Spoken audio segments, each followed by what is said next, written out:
porque nesse tempo haverá grande tribulação, como desde o princípio do mundo até agora não tem havido e nem haverá jamais. Não tivessem aqueles dias sido abreviados, ninguém seria salvo, mas por causa dos escolhidos, tais dias serão abreviados. Boa noite, meus queridos irmãos, que a graça e a paz do nosso grande Deus e Salvador Jesus esteja sobre todos. Estamos aí com mais um vídeo. Hoje falaremos sobre o que acontecerá de agora em diante, de nossos dias até a volta de Cristo e a eternidade. Mas antes eu queria mandar um abraço para meu amigo e irmão Walter, que há muito tempo não nos encontrávamos pessoalmente, tive o prazer de encontrá-lo. Um abraço, meu querido irmão, Jesus seja contigo. Ele é da Bahia e eu de Minas Gerais, ele passou aqui em BH e nos encontramos. Agora ele está no Pará. Um abraço para você, Walter, um abraço para você, minha irmã Emily.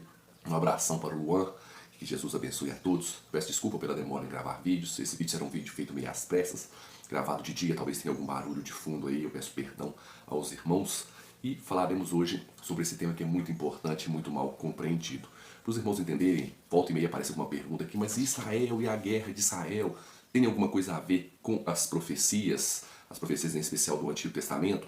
Eu sempre respondo, tem e não. Por que tem e não? A Bíblia, quando a Bíblia fala sobre a volta de Jesus, ela diz que haveria fome, pestes, terremotos, haveria guerras e rumores de guerras. Todas as guerras que vemos hoje, as guerras de Israel, a guerra da Ucrânia, são guerras que remontam a essa profecia, ou seja, guerras e rumores de guerra. Não tem nada a ver com uma guerra em específico. A guerra de Israel é mais uma guerra apenas, não tem nada a ver que essa guerra é a guerra que o anticristo vai, não tem nada a ver. Quem pensa assim pensa erroneamente. Ao falarmos de Israel, precisamos ter algo em mente. Primeiro, eu quero indicar aqui dois vídeos. Sempre que acontece Israel matou Sinwar, o líder do Hamas, um drone atingiu a casa de Netanyahu, eu sempre vejo as notícias, seja no YouTube, onde for, espero esses dois canais noticiarem, porque são notícias verdadeiras e sem sensacionalismo. Um exemplo, um drone com bomba foi até a casa de Netanyahu para, lógico, atingi-lo e bateu no vidro de blindado e explodiu. Netanyahu quase morre, atenção, Netanyahu, atentado contra Netanyahu, aquelas notícias sensacionalistas, não tem nada a ver com nada. Tipo assim, faz um suspense danado e a notícia não é bem isso. Né? O líder do Hamas Supremo, que aí mostra a notícia, é uma notícia simples, aquele título para chamar a atenção chamativo. E aí, às vezes, pega notícia antiga, mistura, faz um alvoroço, se não é isso a notícia. Eu espero dois canais noticiarem tudo para você que gosta de saber das notícias de Israel, para você que gosta de entender e saber o que realmente está acontecendo. E até você que erroneamente acredita que Israel tem alguma coisa a ver com as profecias escatológicas do fim dos tempos agora, que Israel é o termômetro, como alguns dizem, que tem alguma coisa a ver, eu digo e sugiro a você esses dois vídeos. O primeiro é da Desirê Rugari. Essa moça, ela noticia as coisas que acontecem em Jerusalém, ela é brasileira, mora em Jerusalém, e ela traz notícias e coisas que são óbvias e quase ninguém sabe.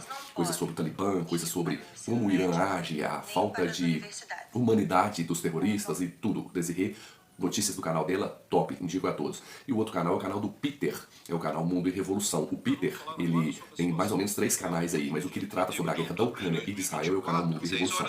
Esse canal tem vídeos diários, Peter tem vídeos diários, sempre trazendo as notícias da guerra de Israel atualizadas. Né? Ele é muito bom, eu indico a todos também o canal do Peter, que é Mundo e Revolução, deixarei o link na descrição dos dois canais. Para os irmãos que acreditam erroneamente que Israel tem alguma coisa a ver com as profecias do fim dos tempos, as profecias que antecederiam a volta de Jesus, eu tenho algumas informações aqui. O pessoal que acredita isso, eles não levam várias coisas em consideração. Primeiro, se a gente pegar Israel e observar essa guerra, a gente fizer uma análise sobre essa guerra, Israel está massacrando os terroristas, Israel tem um poder no Oriente Médio ali inigualável.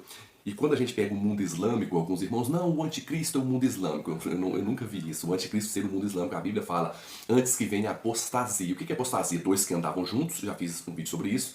Dois que andavam juntos e resolvem quebrar essa aliança, esse pacto. Como que o Islã vai ser o anticristo se ele nunca andou junto com o cristianismo? Como que ele vai ser a apostasia do cristianismo? O anticristo é uma apostasia do cristianismo, é aquele que andou junto, que era cristão e apostatou. Anticristo no sentido de se colocar no lugar de Cristo, não somente ser contra Cristo. Então o Islã, o mundo islâmico não tem nada a ver com o anticristo. Ah, o anticristo é o Islã, nada a ver. Não tem nada a ver o anticristo, o Islã, o budismo, são religiões independentes, separadas, em que nada tem a ver com a apostasia, já são religiões independentes.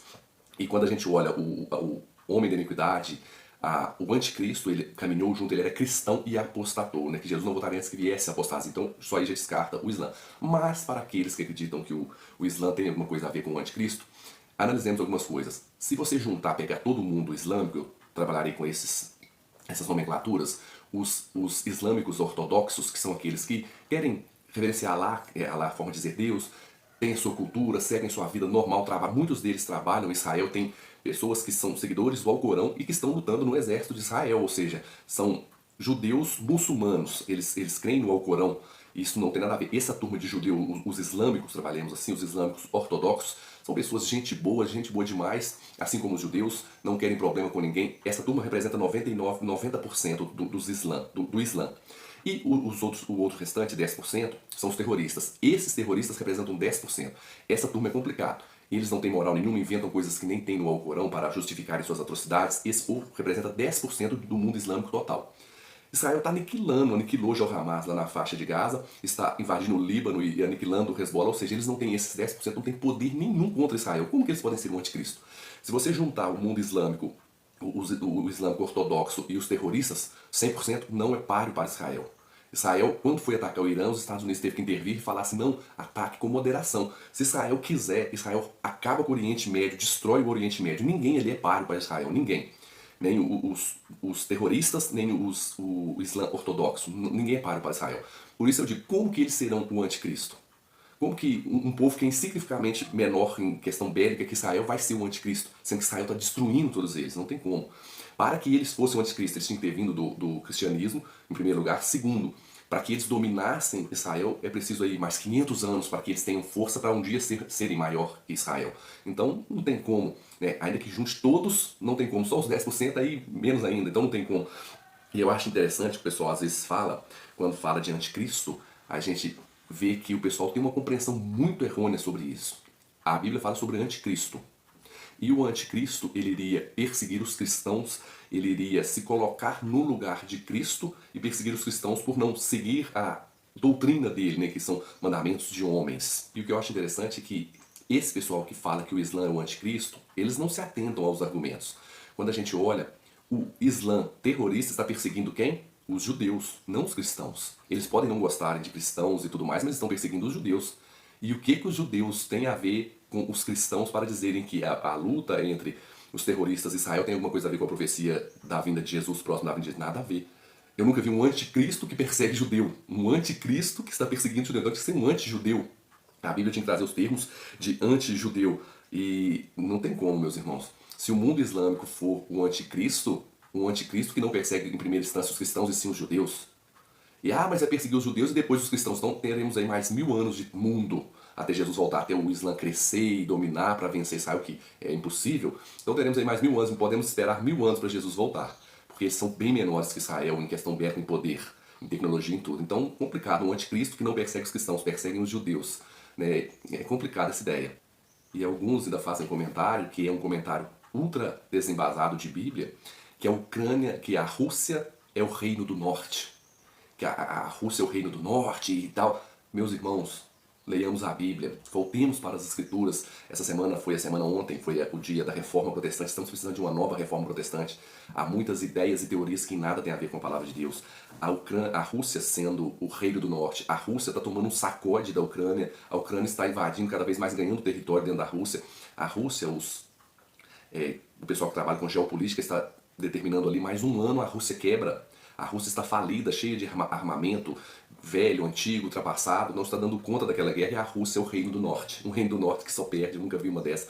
E aí o pessoal, mas vai entrar a China entre os Estados Unidos, ainda que entre China e Estados Unidos e continue Rússia e Ucrânia ali, Israel entre, essa guerra ela é uma guerra bélica, ela não tem nada a ver com a guerra do fim dos tempos, que a guerra, quando a Bíblia fala do Armagedon, é a guerra religiosa, igual foi lá com Elias, né? Elias no Monte Carmelo. Aquela guerra ali do Monte Carmelo foi uma guerra religiosa. Elias falando do lado de Deus, né? Orando e pedindo a Deus, os profetas de Baal do lado de Baal pedindo a Baal. É uma guerra que tem a ver com princípios religiosos. O que a Ucrânia, a Rússia tem a ver com princípios religiosos? É mais uma guerra, não tem nada a ver. É o mesmo que falarmos que a Segunda Guerra Mundial é uma guerra que tem a ver com as profecias e que naquele tempo que Jesus estava voltando, o que a Segunda Guerra teve a ver com questões religiosas, embora Hitler perseguiu os judeus, mas o que ela teve a ver com religião, com impor uma religião que não é a religião verdadeira bíblica? Nada. É isso que a Bíblia fala, meus irmãos, é o engano, é o prosperar do engano. Alguém comentou, então a igreja vai passar pela tribulação, então Deus não vai guardar a igreja, se a igreja vai passar pela tribulação, Deus não vai guardar a igreja. Primeiro, a igreja irá sim passar pela tribulação. Segundo, Deus guardar a igreja em sua totalidade não significa que ninguém será perseguido. O pessoal tem que entender, fazer uma diferenciação sobre isso. Quando a gente olha a igreja sempre foi perseguida, a igreja sempre foi perseguida desde o primeiro século. Muitos cristãos morreram por não negarem a sua fé. Eles falavam, leia a história eclesiástica de Eusébio de Cesareia. Ou você faz um sacrifício aqui a tal Deus, ao imperador, ou você morre. Não, eu prefiro morrer a negar a Cristo. Muitos cristãos morreram. A igreja nunca desapareceu. A igreja nunca sumiu do mapa. Deus sempre guardou a igreja. Um ou outro morre. Guardar a igreja na sua totalidade não significa que ninguém vai morrer, que ninguém vai ser perseguido. Isso aí é um equívoco. O mesmo aconteceu com Israel. Israel sempre teve lutas ali por território no Antigo Testamento. Deus sempre deu a vitória a Israel. Mas a vitória não veio com uma vitória sem que nenhum homem de Israel morresse, sem que nenhum homem de Israel perdesse a vida. Não veio dessa forma, assim, Israel ganhou sem ter caído um fio de cabelo. Não, Israel, Deus deu a vitória a Israel, mas alguns morreram, alguns foram mortos ali no campo de batalha, mas Israel venceu. A igreja é a mesma coisa, ela passará pela tribulação, Deus guardará a igreja em sua totalidade, mas alguns cristãos serão perseguidos como foram no início do primeiro século, ao longo ali dos 3 primeiros séculos, até o Edito de Constantino. Então a igreja passará pela tribulação, Deus guardará a igreja em sua totalidade, mas alguns, por não negarem sua fé, serão mortos, serão perseguidos. A igreja será perseguida, mas ela nunca será aniquilada, extinguida. Deus sempre guardará a igreja. Isso é um equívoco, pensar, então Deus não vai guardar a igreja. Vai guardar a igreja, mas alguns cristãos, infelizmente, morrerão como morreram no primeiro século. Esse pensamento de ninguém vai tocar na igreja é um pensamento um pouco estranho. Como que a fé do cristão será aprovada se a igreja não passa pela tribulação, se a igreja não tem problema e perseguição, sendo que na história do cristianismo a igreja sempre passou e teve provações, tribulações e perseguições, e agora só agora no fim dos tempos que não haverá tribulação, e a Bíblia fala não haverá tribulação como nunca houve desde que houve nação. Agora no fim dos tempos não, a igreja arrebatada secretamente e não tem tribulação. Isso é complicado, né, meus irmãos? E como eu disse, a igreja passará pela tribulação e será guardada. Quando a gente vê o que João escreveu em João 17,15, Jesus orando diz assim, Pai, não peço que vos tire do mundo, que os tire do mundo, e sim que os guarde de todo mal. Ou seja, Deus não vai tirar a igreja do mundo, Deus vai guardá-la de todo mal. A fé da igreja vai ser provada e testada, a igreja vencerá, no final, ainda que alguns morram. E agora vamos lá, vamos falar sobre o que irá acontecer daqui até o fim dos tempos. Fiz esse esboço para os irmãos entenderem, e se você tiver alguma dúvida sobre o milênio, sobre as 70 semanas, sobre o anticristo, sobre a 70ª semana, que o pessoal erroneamente joga para o tempo do fim, temos vídeos sobre isso. Deixarei um card aqui sobre as 70 semanas, a última semana de Daniel, será para o tempo do fim, e também para os irmãos entenderem, porque eu faço vídeo, às vezes o pessoal, mas e o texto tal? O texto está sendo trabalhado no vídeo, o pessoal assistiu 2 minutos de vídeo e já comenta, não assiste o vídeo até o final. Deixarei um vídeo sobre o milênio aqui também, o card do vídeo do milênio, para vocês que têm interesse em saber, não precisam concordar comigo, mas estudem mais sobre esses temas para estarem melhores informados. Agora, o que acontecerá no mundo daqui para frente, até a volta de Jesus e até a eternidade? Irmãos, o mundo estará como está hoje, o mundo inteiro ouvindo guerras, de falar de guerras e de rumores de guerras, e a gente vai ver pessoas casando e dando em casamento, morando junto. A gente vai perceber a fé de muitos esfriando, as igrejas diminuindo, o povo diminuindo drasticamente, a igreja esfriando. Como diz a Bíblia, será que quando Jesus voltasse haveria fé na terra? A gente vê o esfriar da fé, a apostasia em si. A gente vê que os pouquíssimos cristãos que ficarem, os pouquíssimos cristãos, eles serão enganados, porque a Bíblia fala que o engano prosperará, a mentira iria prosperar para todo canto, que o interessante do fim dos tempos é isso. O pessoal às vezes pensa em guerra bélica, em tudo, não, é um engano prosperando de tal maneira que aqueles que estão dentro das igrejas acham que estão servindo a Cristo, mas não estão. Isso que é o problema principal do fim dos tempos. As pessoas acham, não, eu estou dentro da igreja, eu estou servindo a Cristo, eu sou um cristão. Não, você está fazendo tudo errado. Você está sendo enganado pelos poderes que, quando a Bíblia fala sobre a besta, sobre o falso profeta, são poderes político-religioso que misturam a verdade com o engano, e as pessoas cairão nesse engano. Isso é que é o problema do fim dos tempos. Não é a guerra tal e X e tal, não. É o engano, a mentira que prosperará no fim dos tempos. E esse mundo cristão, cegado pelo engano, pela mentira satânica, irá servir a homens, guardar mandamentos e doutrinas de homens, achando que estão servindo a Cristo, quando na verdade estão negando a Cristo. Esse é o problema maior do fim dos tempos. Os poucos cristãos que ficaram, os cristãos genuínos, verdadeiros, daquele pequeno número de cristãos, uma parte menor ainda que ficarem sendo fiéis à palavra de Deus, fiéis às sagradas escrituras, fiéis a Cristo, esse pequeno número será perseguido. Esse pequeno número será perseguido, esse pequeno número será castigado. Tudo de ruim que acontecer na terra será atribuído a esse pequeno grupo, e esse pequeno grupo, por ordem da besta, que é um poder político-religioso, será perseguido. E o mundo inteiro, e até os falsos cristãos, entre aspas, perseguirá esse grupo, achando que esse grupo é o causador de todo o mal que estará sobre a terra. E quando eu digo mal eu digo no sentido de mudanças climáticas, problemas de ordem que o inimigo estará à tona, sabendo que seus dias estão contados, fazendo com que terremotos, às vezes, tempestades, enchentes tenham a ver com esse povo rebelde, que Deus está castigando o mundo por causa dele, desse povo. E isso é uma coisa que virá à tona no fim dos tempos e será talvez o motivo pelo qual os cristãos genuínos serão perseguidos e por não aceitarem a marca da besta. Se você é novo aqui, eu tenho um vídeo aqui, colocarei o card aqui sobre a marca da besta. Esse vídeo é um vídeo muito importante para você entender o que é realmente a verdadeira marca da besta de acordo com as escrituras. Porque, é chip, microchip, é vacina, é coisa. Não. É o que a Bíblia diz, é o que a Bíblia nos mostra, não o que nós colocamos em cima da Bíblia. Então, esses cristãos serão perseguidos por não aceitarem a marca da besta e por causa desses fenômenos que talvez serão atribuídos aos cristãos. Então, esse número de cristãos será perseguido. Essa perseguição será uma perseguição imposta por um poder que é político e religioso. O ápice dessa perseguição, que é tida lá no livro de Apocalipse como Armagedon, é o ápice da perseguição quando a igreja estiver prestes a ser aniquilada da face da terra, então haverá intervenção divina, ou seja, aí Jesus volta. Jesus volta e livra a igreja. O ápice dessa perseguição é a volta de Jesus aniquilando o mundo.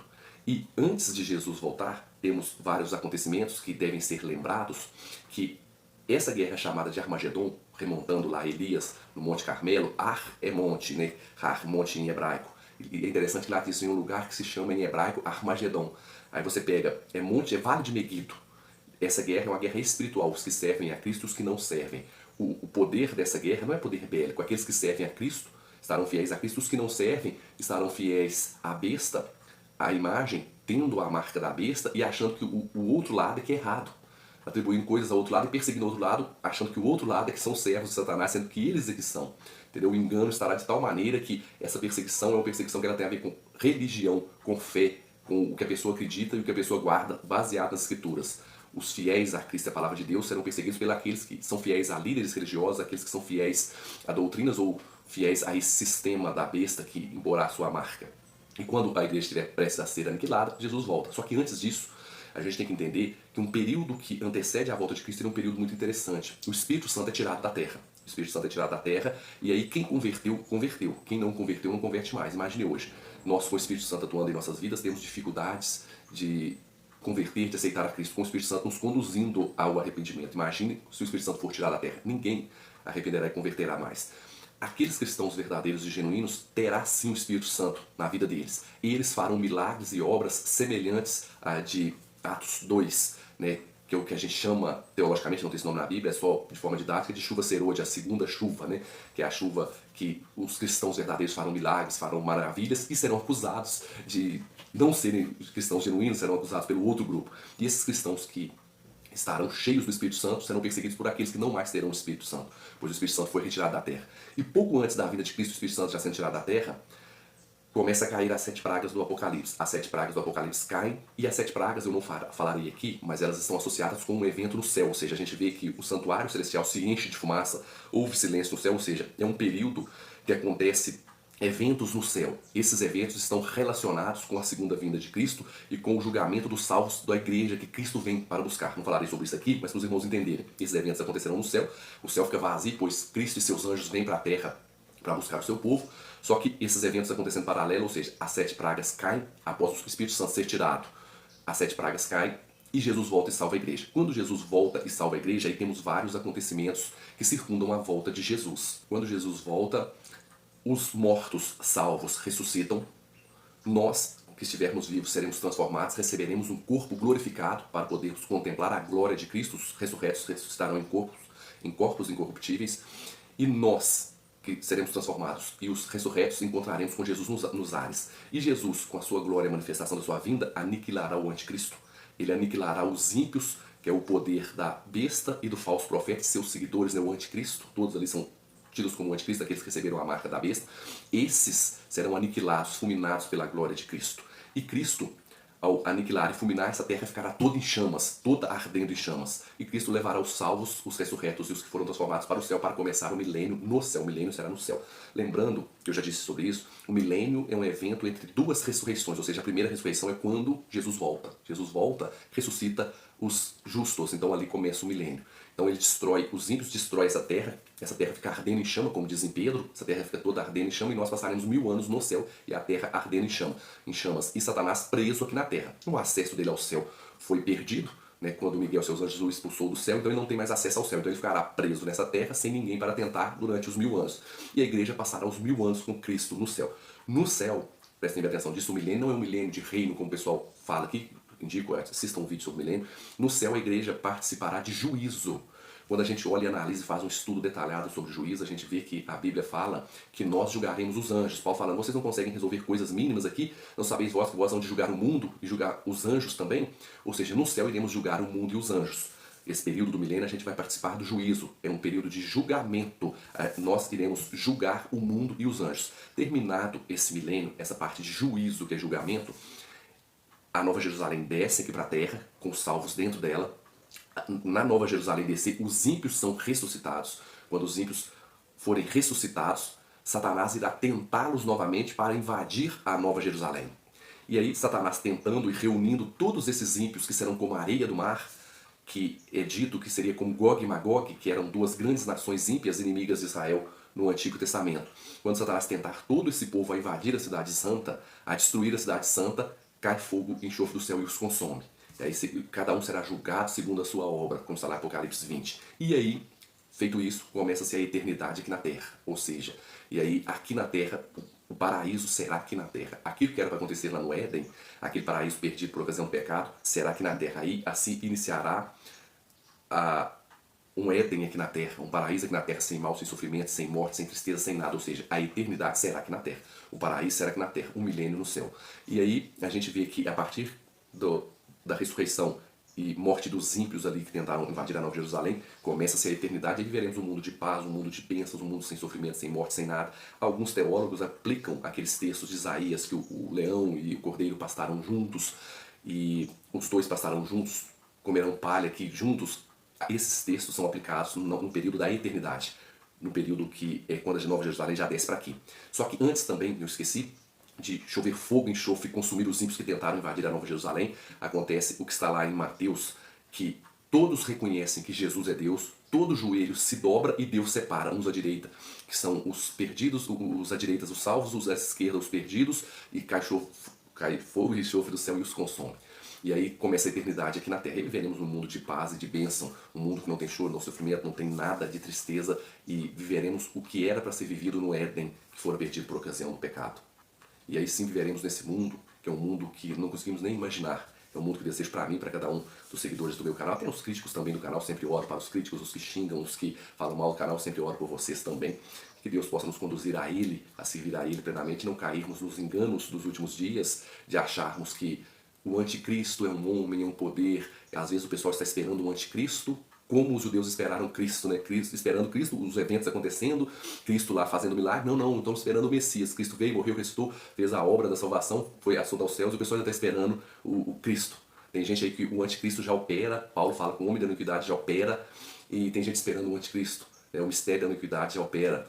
A gente vê que João já fala que o anticristo, desde a época de João, João já fala sobre o anticristo, que é o anticristo, e o pessoal esperando o anticristo. Esses poderes já estão atuando aí na Terra, já estão agindo. Esses poderes não é um homem específico, sim poderes políticos, religiosos, que farão enganos, mentiras. Só aqueles que estiverem calcados na palavra de Deus estarão isentos e cheios do Espírito Santo, isentos de cair nesse engano, nessa mentira. E esse mundo que falei, esse mundo, esse Éden perdido por ocasião do pecado que viveremos na eternidade, é o Éden que espero para mim, para você. Espero que esse vídeo tenha ajudado. Fiquem na paz de Cristo Jesus e até o próximo vídeo.